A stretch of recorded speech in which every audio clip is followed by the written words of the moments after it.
Hizo una transmutación en el siglo XX, en 1921, en la fábrica de gas de París. Consiguió transmutar 120 gramos de un metal innoble en oro. Y esto lo hizo con varios testigos. Se adaptaron una serie de hornos para tal efecto y efectivamente consiguió transmutar al oro. El oro está bien, es un excelente metal, es bonito, brilla y hay muy poquito, no hay mucho oro en el mundo. Imagínense un cubo de 15 metros por 15 metros y por 15 metros. Es ese todo el oro que hay en el mundo, no hay más. Eso es una nada, es una especie de mota de polvo al lado de nuestro planeta. Bien, os voy a hablar de algo curioso, que aunque es distinto, en realidad estamos hablando de lo mismo. Este señor que aparece aquí se llama George Soros. Seguramente que le suene, Soros. No sale mucho en los medios de comunicación, pero es un hombre muy poderoso. Este hombre está haciendo acopio de oro. En estos momentos, de manera especulativa y en su poder, tiene 17 toneladas de oro. Nada más y nada menos. Fue un especulador financiero que comenzó sus trabajos, que nació en 1930, padre judío. No con ello quiero reprocharlo. Quizás todos podemos tener familiares judíos, máxime en nuestro país, que es una mezcla de mezclas, y ellos anduvieron por aquí mucho. Que cambió su apellido, se llamaba Schwarz, que quiere decir negro, y lo cambió a Soros. Adelante. Es curioso, porque parece un tetragrama. Es interesante ver. Esto de los nombres tiene su... No sé si es que hay una cierta gracia, simpatía, o realmente esconde algo más siniestro. Por ejemplo, el señor Moses, abuelo del abuelo del abuelo de la actual familia Rothschild, se cambió el nombre, se cambió el apellido a Escudo Rojo.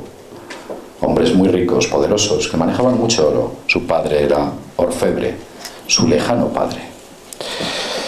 También de origen Avery, también cambió el nombre a Rockefeller.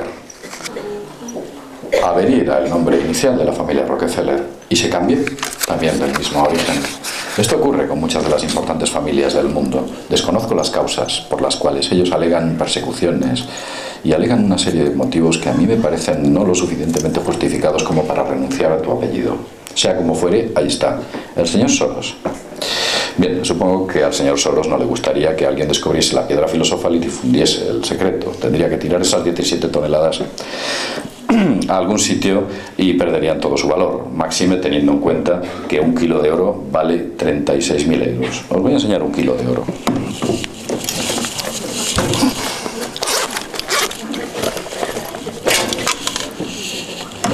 Esto es un kilo de oro, pesa.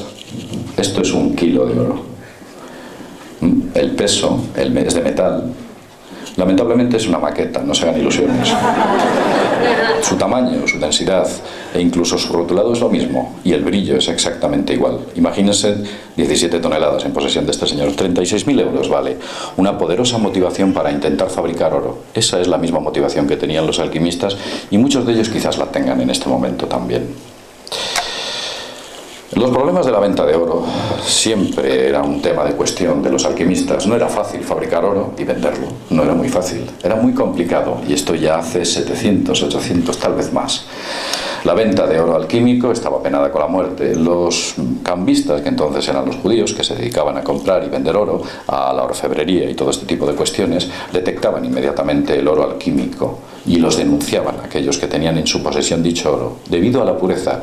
Ellos conocían el oro de español, el oro árabe, ellos conocían el oro francés, conocían todos los oros, las mezclas, sus valores, y en el momento que en sus manos caía oro alquímico, denunciaban a los alquimistas, que en muchas ocasiones tenían un final bastante lamentable.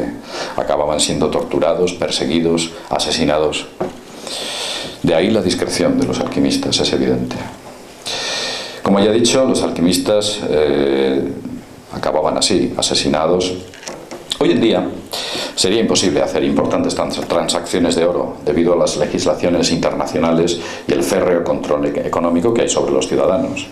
nuestras cuentas corrientes y no solo números digitales dentro de la CPU de un ordenador, ya nos siguen, nos controlan cuánto tienes, cuánto dejas de tener. Si de repente tienes un gran montante, hay algo sospechoso, te llama Hacienda, tal vez en vez de Hacienda te llama a otra organización más siniestra, que Hacienda ya lo es.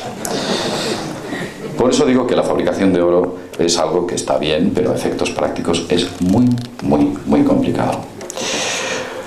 Podemos demostrar que los elementos transmutables, nosotros sabemos que los elementos químicos no son transmutables. Los elementos, la tabla periódica de los elementos químicos no se pueden transmutar con procesos físicos. Con procesos físicos. Adelante. Bien. Hay una cosa muy curiosa. En los años 60 se hizo un experimento con un acelerador de partículas, un ciclotrón, como el que tiene en estos momentos, me parece que es el CERN, en Suiza. Y se consiguieron 5 gramos de oro bombardeando una materia. Se transmutó con un ciclotrón y se consiguió 5 gramos de oro que duró más o menos unos 6 segundos aproximadamente. Era un oro muy inestable. Su capacidad química no soportó y volvió a su modo original y su tamaño original. Los físicos y los químicos siguen diciendo hoy en día en las teorías oficiales que la transmutación de los metales es imposible. Pero hay una cosa curiosa. Vamos a hablar de Louis Quédran. Louis Quédran fue un científico francés que demostró que los seres vivos, nosotros y todos los seres vivos, transmutan la materia metabólicamente. ¿Cómo lo hacen? ¿O cómo lo descubrió? Pues muy sencillo. Él hizo una serie de pruebas a un grupo de gallinas, una cosa muy sencilla, a las que no se les suministró calcio de ninguna de las maneras, solo mica purificada con un alto contenido de potasio. Y durante largos periodos de tiempo a los cuales esas gallinas no se les estaba suministrando calcio, conseguían hacer huevos que tenían el mismo peso que cuando se las proporcionaba calcio. Y esos huevos eran de calcio. ¿Qué había dentro del organismo de esos animales que transmutaba al calcio el potasio? No solo eso, hay más. Se habla de insectos, se habla de bacterias incluso, que consiguen transmutar los elementos químicos, partes de la tabla periódica, para adaptarlos a sus necesidades. Quizás el organismo humano también lo haga, quizás la medicina no lo conozca o no lo quiera explicar. Lo cierto es que los experimentos del señor Quédran ahí están y son reales. Al señor Quédran le dieron el premio Nobel, pero cuando dijo esto ya no le hicieron ni caso. ¿Cómo se hace la piedra filosofal? ¿Cómo se obtiene la materia de los filósofos? Esto es la pregunta del millón. Es una materia sola, solo es una, que alberga varias en su interior. Después de muchas lecturas, un montón, muchas horas, para aquel que quiera iniciarse, le daré un nombre, un texto, una carta. Los alquimistas transmitían su ciencia o adquirían su ciencia de 3 maneras. Una por revelación divina, otra por un maestro y otra porque la heredaban de sus padres. Si bien es cierto que había raros casos que debido a sus reiteradas lecturas conseguían acceder al conocimiento. Pues en este caso fue Aristeo quien le entregó a su hijo un documento como herencia. Se titula Carta de Aristeo a su hijo. Ahí es donde ustedes pueden encontrar la materia prima de donde sale la piedra filosofal. Esa materia requiere un destilado múltiple, un destilado del que se habla muy poco en los textos. Es un triple destilado. Y de ese destilado se mata al dragón. Importante, si se juega con ello de manera inapropiada, le puede afectar seriamente a la salud del alquimista. Requiere una lenta cocción después. Es el llamado régimen de Saturno. El anterior era el régimen de Mercurio, del que hablan muy poco los libros. En el régimen de Saturno se habla mucho de sus colores, de sus propiedades, de lo que aparece, de cómo tratarlo, etc. Pero hay una cosa muy importante. Si usted conociera perfectamente el proceso de fabricación de la piedra filosofal, nunca podría hacerla. Porque hay un factor que no controla, y es que el propio alquimista le imprime una energía a esa piedra.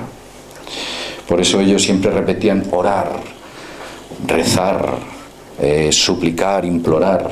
Utilizaban muchos términos hacia esa piedra. No es que se pusieran a rezar, no es que se pusiesen a rezar como tal o propiamente dicho, Me recuerda este tipo de oración a lo que solía decir Greg Braden en las formas de oración. Pues es esa forma de oración, concretamente. Es una especie de mezcla entre Rhonda Byrne y Greg Braden. Una especie de secreto que se aplicaba sobre esa piedra y esa piedra se transmutaba. Bien, sea como fuere, después de todo este proceso requiere una multiplicación. Ya en la última de las etapas, el poder de esa piedra se multiplica de manera sencilla. El proceso dura exactamente 9 meses y tiene que comenzar en la primavera. Y no es baladí. ¿Por qué comienza en la primavera? Porque algo hay en el aire que almacena esa piedra, y en momentos concretos de la primavera. Sea como fuere, los materiales de laboratorio para fabricar de la piedra filosofal no pueden ser caros. Aquella gente, y cuando estamos hablando de los primeros alquimistas, tal vez nos vamos a Geber, aquella gente hace 1000 años no tenía grandes medios técnicos.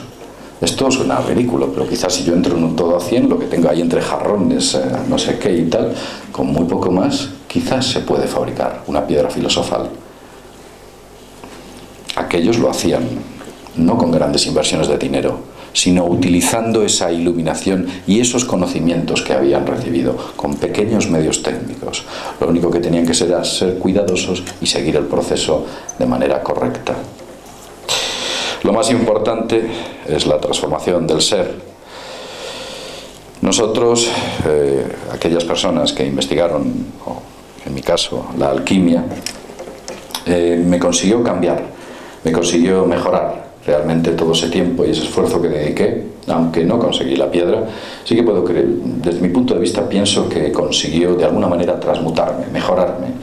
Y no rechazo seguir estas investigaciones que emprenderé nuevamente en primavera.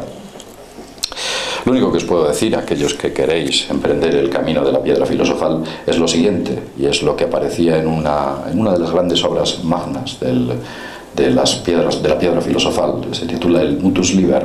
Ahí decía: ora, lege, lege, relege, relege, labora e inventies, que quiere decir ni más ni menos que ora, lee, relee, trabaja y finalmente lo encontrarás.